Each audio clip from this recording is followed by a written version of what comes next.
This educational video is brought to you by the South Carolina Long-Term Care Emergency Preparedness Educational Program, funded by the Centers for Medicare and Medicaid Services Civil Monetary Penalty Funds.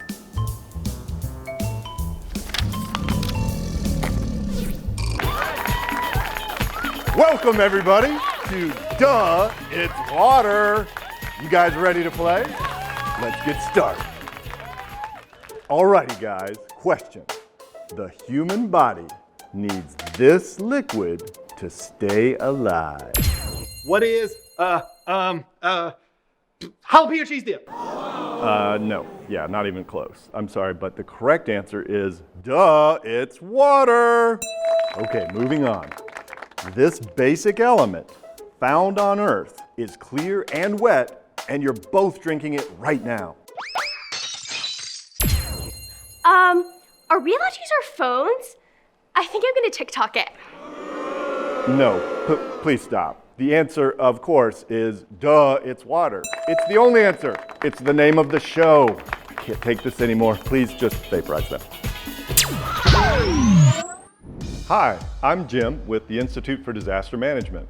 There are disaster situations that could cause your long-term care facility to lose your water supply, or that could create situations where your water supply is unsafe to drink.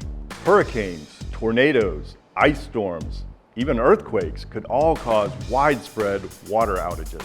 You could have a local emergency with a water main break or some other type of infrastructure failure. However it happens, a lack of clean water is a serious problem. Your residents require clean water for hydration, sanitation, food preparation, and safety. And in fact, some nursing homes go through 100 gallons per day per resident. Just think of all the ways that you use water in your facility.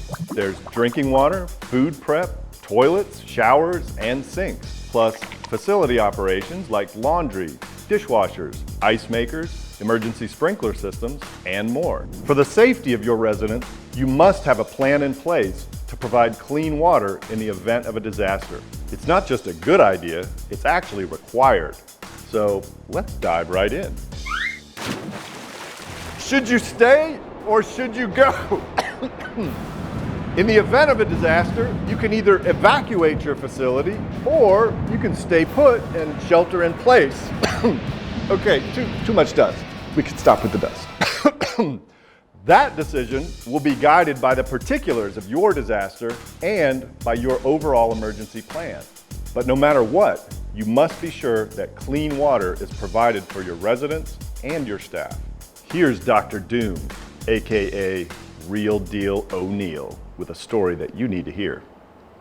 Several years ago, the Gulf Coast of the United States was ravaged by Katrina, a hurricane of immense proportions, as well as Rita. And we learned a lot of lessons from that. We should have learned even more, perhaps. And as you might guess, most of those were related to water. I was particularly concerned about some of the things that happened related to long-term care facilities because of the vulnerable populations that exist in those facilities. There were many, many well-intended individuals that wanted to help. And as you might guess, in the bayous of Louisiana, many folks own small boats. They brought those into the flooded areas and tried to evacuate people, to help with the evacuation. Unfortunately, the people had nothing but the clothes on their backs very often. They didn't bring water, they didn't bring food. They were on the boats for maybe 1, 2, 3, 4 hours before they reached the side of dry land. And then they were told to get off with nothing. Very often no caretaker, no food, no water, no nothing. Very, very sad. And we don't know how many of those folks maybe didn't survive, for sure. I'm very mindful as I think about that story and what happened to those poor folks of an old quotation, water, water everywhere, not a drop to drink. Very sad. So that tragic story makes it clear that if you evacuate your facility, you need to make sure that you bring enough water and other supplies to make the journey. You should assume that any transportation in a disaster will take much longer than expected. Remember, you will need a supply of clean water when you arrive at your destination. Let's face it, people need a lot of water. But what if your water has become contaminated with, let's say, fecal matter? Towel, please, quickly. Let's look at some ways that you can provide clean water at your facility when sheltering in place. The most obvious choice is bottled water. It's a good short-term solution if you've run out of water only for a few hours or maybe overnight. It will go quickly, so keep a generous supply on hand. When storing your bottled water, also be sure that you don't stack it too high. Water's extremely heavy and it will absolutely crush the stuff on the bottom and you'll have leakage. Maybe you have running water, but it's contaminated. Having a backup water filtration system is a really good option. There are also large-scale water filtration systems that are mobile that can be brought to your facility during a disaster. If you need to filter water on the go, there's a variety of small portable filters that you can use.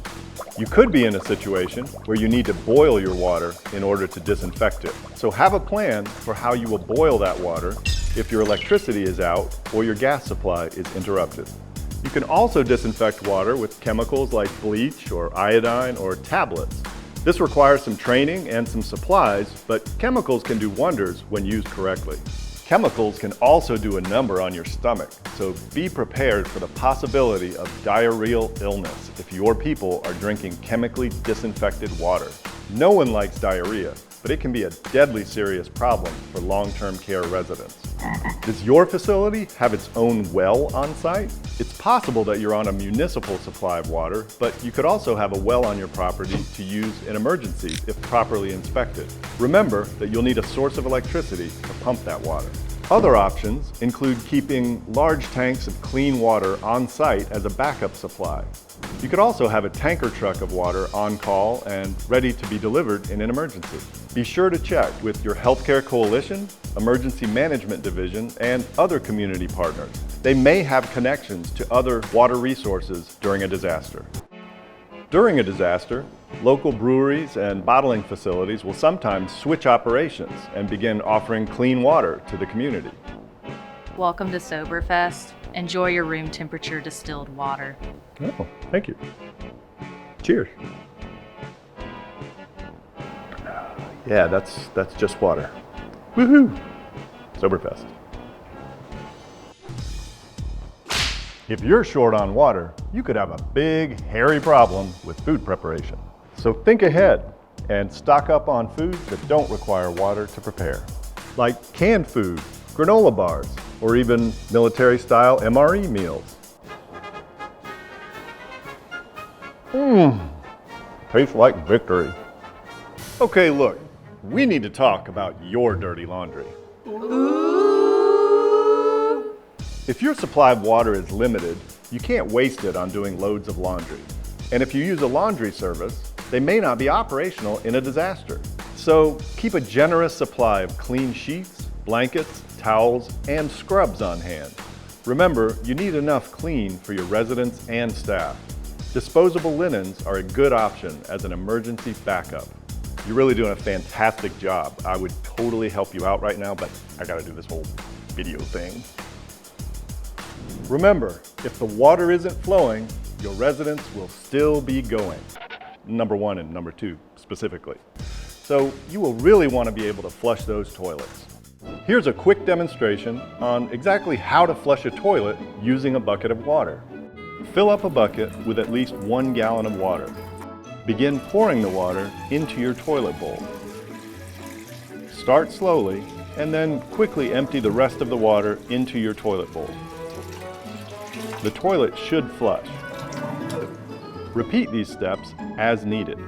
Remember, not all toilets are the same. Always check the manufacturer's instructions for your particular model. If you don't have enough water to flush your toilets, here's some alternatives. The standard chemical toilet is a familiar favorite. These are the full-size restrooms used at construction sites and special events. It will take some planning to have these delivered or stored on site, but they are a solid option. Sorry. There are small portable toilets like the luggable loo. It's basically just a bucket with a snap-on toilet seat, but it can be your best friend in a disaster. These are very affordable, so you could keep a bunch of them as a bathroom backup, especially for your staff. Here's a nifty device to keep your fanny nice. It's an emergency bidet. I won't do a full demonstration right now, but a targeted squeeze of water, like this, can help to keep vital areas clean. Whether it's water, food, or clean sheets, it's important to keep in mind that your emergency supplies are limited. They will not last forever. If you shelter in place during a disaster, you could have extra staff, volunteers, and even family members show up to help.